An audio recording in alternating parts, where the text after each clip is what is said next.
대한민국의 안보를 이야기할 때 절대 빼놓을 수 없는 이름, 바로 현무미사일입니다. 현무는 단순한 무기가 아닙니다. 그것은 한국의 자주국방을 상징하는 존재이자 주변 강대국들에게 강력한 메시지를 던지는 전략 자산입니다. 동북아에서 벌어지는 군사적 긴장 속에서 현무가 차지하는 의미는 그 어떤 전력보다도 무겁습니다. 현무 미사일 체계는 이미 다층적인 발전 단계를 거쳤습니다. 지상 발사형 탄도미사일에서 출발해 이지스함에서 운용 가능한 순항미사일, 그리고 잠수함에서 콜드런치 방식으로 발사되는 SLBM까지 확장되었습니다. 이처럼 다각화된 운용 개념은 세계적으로도 드문 사례로 한국이 단순히 방어용 무기 개발을 넘어 전략적 억제력을 갖춘 강대국 수준으로 도약했음을 보여줍니다. 특히 현무5는 한국형 미사일 전력의 정점을 상징하는 무기입니다. 최대 사거리 3000km 이상, 마하 10에 근접하는 속도, 그리고 탄두 중량을 조정할 경우 최대 5000km까지 타격 범위를 넓힐 수 있다는 분석이 제기되고 있습니다. 이는 사실상 준 ICBM급 능력을 의미하며 핵무기 없이도 상대에게 치명적인 억제력을 가할 수 있는 독보적인 체계라 평가됩니다. 한국 국방부는 단순히 미사일을 생산하는 차원을 넘어 이를 통합적으로 운용할 전략체계를 구축하고 있습니다. 전략사령부, 창설, 조기경보 시스템과 군통신망, 정찰위성을 하나로 연결하는 거대한 방위망은 한국 안보의 새로운 전환점입니다. 군사 전문가들은 핵 보유 여부와 무관하게 전략사령부 존재 자체가 국가 안보 수준을 획기적으로 끌어올린다고 평가합니다. 현재 한국군이 보유한 현무 미사일 수량은 약 4,000에서 5,000발로 추정되지만 이는 오래된 추산일 뿐입니다. 이미 대규모 생산시설이 가동 중인 만큼 실제 보유량은 그 이상일 가능성이 높습니다. 국방부는 2020년대 후반까지 7,000기 이상의 현무 계열 미사일 확보를 목표로 하고 있으며, 이는 단순히 양적 증강이 아니라 매년 새로운 개량형과 차세대 기술이 반영된 질적 발전을 동반합니다. 이 같은 발전 속도는 주변국들의 긴장을 자극하기에 충분합니다. 일본은 여전히 순항 미사일 개발 중심에 머물고 있고, 중국은 극초 음속 활공체와 다탄두 미사일을 앞세워 군사력을 과시하고 있습니다. 이런 가운데 한국이 독자적으로 현무 시리즈를 발전시키며 전략 미사일 경쟁에서 주도권을 쥐어간다는 사실은 동북아 안보 구도에 거대한 파급력을 낳고 있습니다. 만약 전략 현무 미사일이 본격적으로 실전 배치된다면 베이징과 상하이를 포함한 중국 주요 도시는 한국의 타격 범위에 들어오게 됩니다. 미국의 군사 전문 매체들은 이 점을 특히 주목하며 한국의 미사일 전력이 단순히 한반도 방위를 넘어 동북아 전체 전략 균형의 핵심 변수로 부상했다고 보도했습니다. 이는 곧 한국의 독자적인 억제력이 한미동맹 차원을 넘어선 독자적 전략으로 자리매김했음을 의미합니다. 현무 미사일의 진정한 강점은 바로 본토에서 발사해 장거리 목표를 정밀하게 타격할 수 있다는 점입니다. 해외 주둔군이 없어도 전략적 억제 효과를 확보할 수 있다는 사실은 한국에게 자주국방의 실질적 수단을 제공하며, 이는 곧 주변 강대국들에게도 분명한 경고의 메시지로 작용합니다. 동아시아의 안보 환경은 점점 더 치열해지고 있습니다. 일본은 여전히 순항미사일 중심의 전략에 머물러 있지만 최근 들어 극초음속 글라이더 탄두 개발에 뛰어들었습니다. 중국은 그보다 더 나아가 극초음속 활공체와 다탄두 미사일을 공개하며 노골적으로 무력 시위를 이어가고 있습니다. 특히 중국은 산둥반도와 서해 인근에 새로운 둥펑 계열 미사일 배치를 검토하겠다고 발표하며 한국을 직접 겨냥하는 태도를 드러냈습니다. 중국 국방부 고위 인사가 한국의 동의가 왜 필요한가? 라며 도발적 발언을 한 사실은 이를 더욱 명확히 보여줍니다. 이런 상황은 한국의 미사일 증강을 견제하려는 중국의 전략적 메시지임이 분명합니다. 그러나 대한민국은 이에 굴하지 않고 기술 고도화를 멈추지 않고 있습니다. 국방과학연구소 창설 기념식에서 극초음속 탄도미사일 개발 계획이 공식적으로 언급되었고, 한국군이 차세대 전략무기 시대를 준비하고 있음을 전 세계에 알렸습니다. 현무5는 이미 8톤급 초대형 탄도 3000km 이상의 사거리, 그리고 마하 10에 가까운 속도를 확보한 것으로 평가됩니다. 더 나아가 탄두 중량을 줄일 경우 최대 5000km까지 사거리를 늘릴 수 있다는 분석도 제기되고 있습니다. 이는 사실상 대륙간 탄도미사일에 준하는 능력으로 한국이 핵무기에 의존하지 않고도 억제력을 확보한 셈입니다. 이 같은 능력은 단순한 기술 과시가 아닙니다. 한국은 이를 운용할 전략적 체계까지 동시에 구축해왔습니다. 조기 경보 위성, 군 통신망, 정찰 시스템이 하나로 통합되며 전략사령부 창설은 그 핵심을 이룹니다. 이는 한국이 단순한 방어 전략을 넘어 본격적인 공격 억제 개념을 확보했음을 의미합니다. 이제 한국의 현무 미사일은 동북아에서 단순히 북한을 억제하는 수준을 넘어 중국까지 직접 겨냥할 수 있는 수준에 도달했습니다. 베이징과 상하이를 비롯한 중국 핵심 도시는 한국 전략 미사일의 타격 범위에 들어왔으며 이는 중국에게 단순한 위협이 아닌 현실적 억제력으로 작용합니다. 미국의 군사 전문가들은 한국 전략사령부의 존재가 향후 동아시아 분쟁에서 핵심 변수로 작용할 수 있다고 평가했습니다. 실제로 미국 언론은 한국의 전략 미사일 배치가 향후 중국 억제 전략의 핵심 축이 될 수 있다는 분석을 내놓고 있습니다. 이는 곧 한국이 단순히 미국의 동맹국 역할을 넘어 독자적인 군사 전략을 구축해 나가고 있음을 보여줍니다. 또한 미국 국제전략문제연구소는 현무미사일 개발을 미국이 적극 지원해야만 한미동맹의 균형과 안정이 보장된다고 평가했습니다. 이러한 상황에서 현무미사일의 개발은 단순한 무기 생산을 넘어 외교와 전략의 새로운 변수로 작용하고 있습니다. 특히 중국 남부까지 현무의 사정권에 들어간다는 점은 한국이 동북아에서 전략적 주도권을 확보할 수 있는 잠재력을 의미합니다.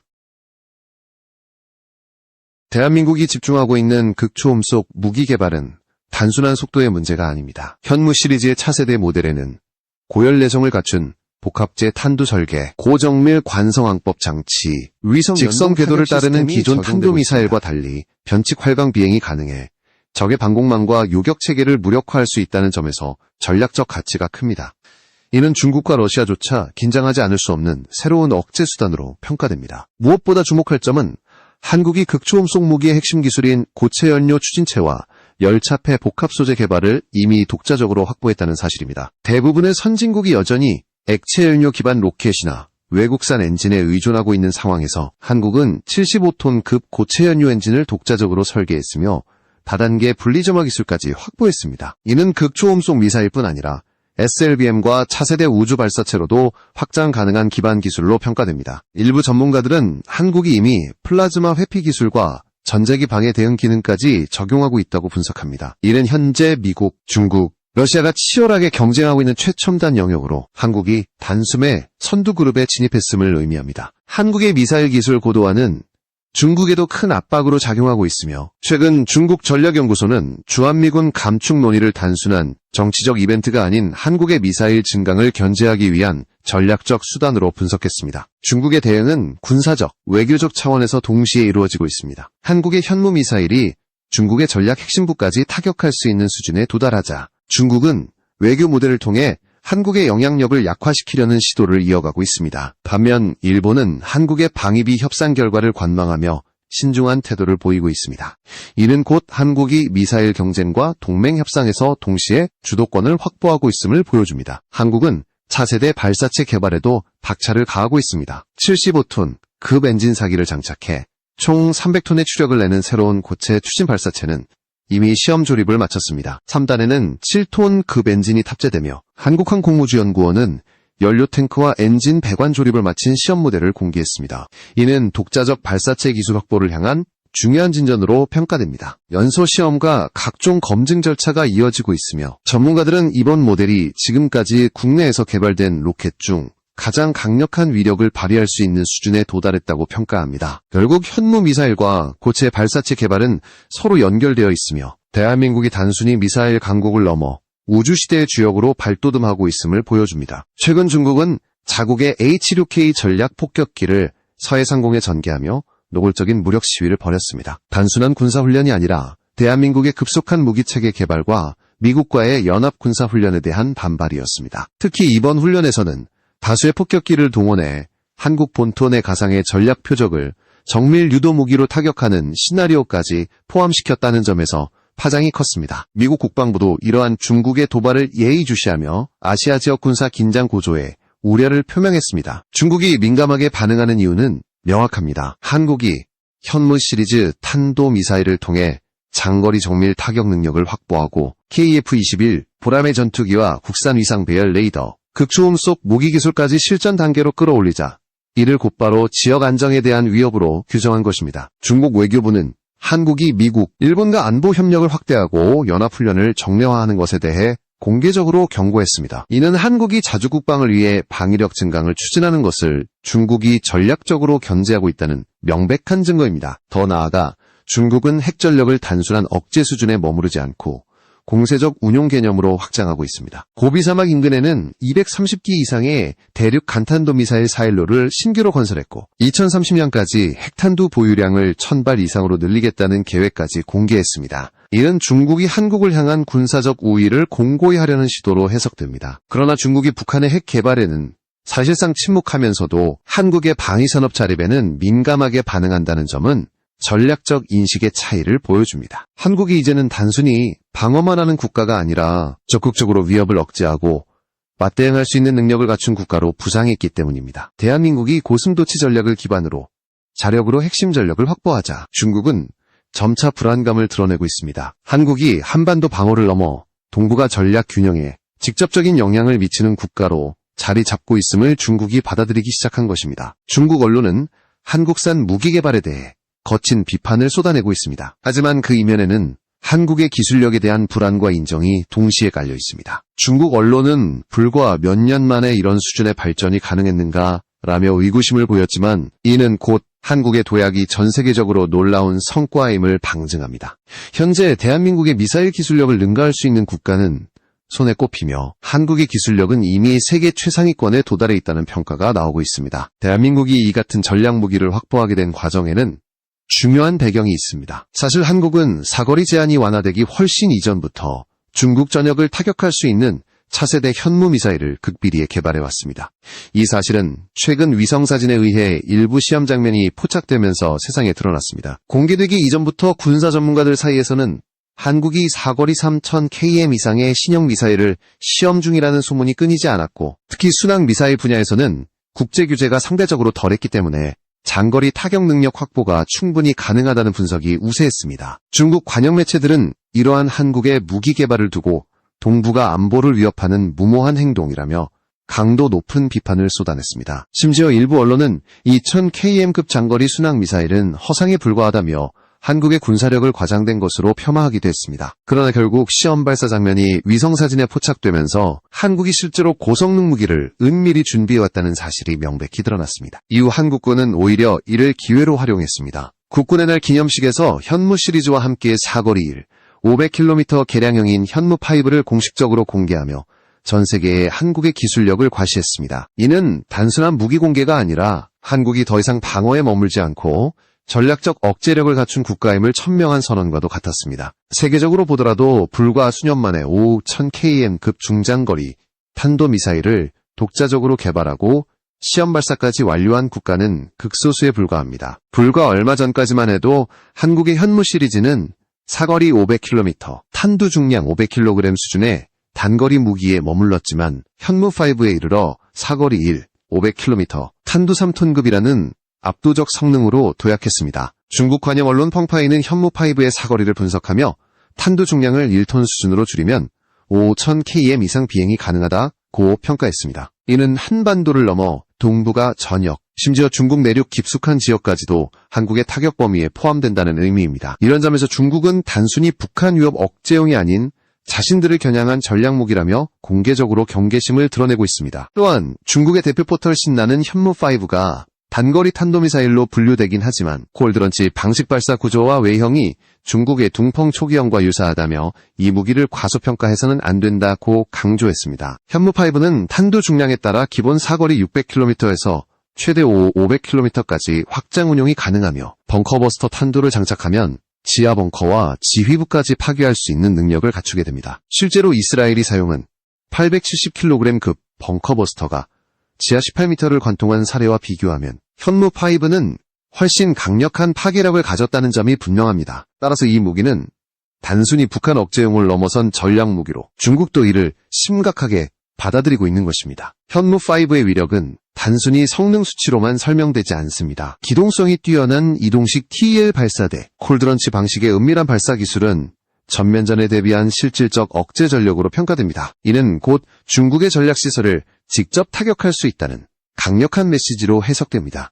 중국은 한국의 주요 무기 개발이 언급될 때마다 동북아 불안정을 초래한다는 논리를 내세우지만 정작 자신들은 수백 기의 탄도미사일을 거리낌 없이 한국을 겨냥해 배치하고 있습니다. 대표적인 사례가 둥펑 계열 미사일입니다. 산동반도에 배치될 경우 제주도는 물론 한국 전역이 사정권에 들어가며 일부 모델은 30톤 극탄두까지 탑재 가능한 것으로 알려져 있습니다. 전문가들은 중국이 한국을 겨냥해 배치한 단중거리 탄도미사일이 600기 이상일 것이라 분석합니다. 이런 상황에서 한국이 전략 미사일 전력을 독자적으로 확보하는 것은 당연한 선택이자 생존을 위한 길입니다. 대한민국은 숫자가 아닌 질적 우위로 승부를 보고 있습니다. 기술력, 정확성, 관통력에서 상대를 압도하는 전략 무기를 개발하며 그 정점에 있는 무기가 바로 현무5입니다. 더욱이 이 미사일은 지상 발사뿐 아니라 잠수함 발사, 탄도미사일 SLBM로도 운용 가능하도록 설계되었습니다. 도산 안창호급 3000톤급 잠수함에 탑재된 현무5 SLBM은 유사시 은밀히 바닷속에서 기동 후 발사되어 베이징과 상하이, 칭다오 등 중국의 주요 도시를 타격할 수 있습니다.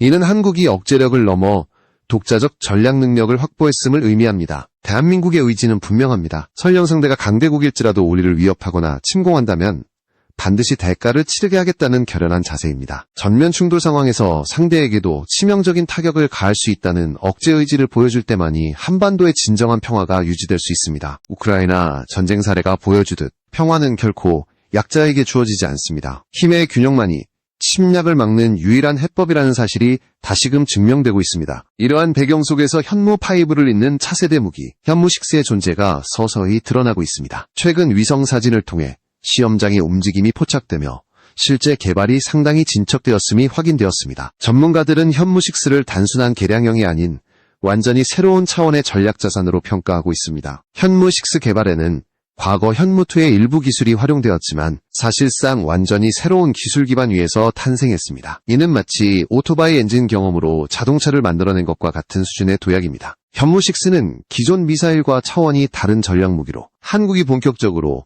우주와 극초음속 시대에 진입했음을 알리는 신호탄입니다. 더 나아가 KF-21 보람의 전투기는 현무 시리즈의 정밀 유도 기술을 일부 계승하며 공대지 정밀 타격 능력을 강화한 차세대 플랫폼으로 진화하고 있습니다. 위상 배열 레이더와 정밀 타겟팅 포드가 장착된 KF-21은 향후 블록 업그레이드를 통해 공대함 임무가 본격적으로 강화될 예정입니다. 이는 곧하늘을 나는 현무라 불릴 만큼 강력한 전략적 가치를 지니게 될 것입니다. 결국 한국의 군사력은 더 이상 북한을 겨냥한 단순한 억제가 아닙니다. 중국과 러시아, 일본까지 포함한 동북아 전체를 고려한 전략적 구도로 확장되고 있습니다. 한국은 자주국방을 위한 독자적 기술력과 첨단 무기 체계를 확보하며 세계 8개국 안에 드는 군사 강국으로 도약하고 있습니다. 대한민국이 준비한 메시지는 단순합니다. 우리를 위협한다면 반드시 대가를 치르게 될 것이다. 이 결연한 의지가 바로 현무 시리즈와 KF-21 보람의 그리고 차세대 전략 무기들이 담고 있는 의미이며 그것이야말로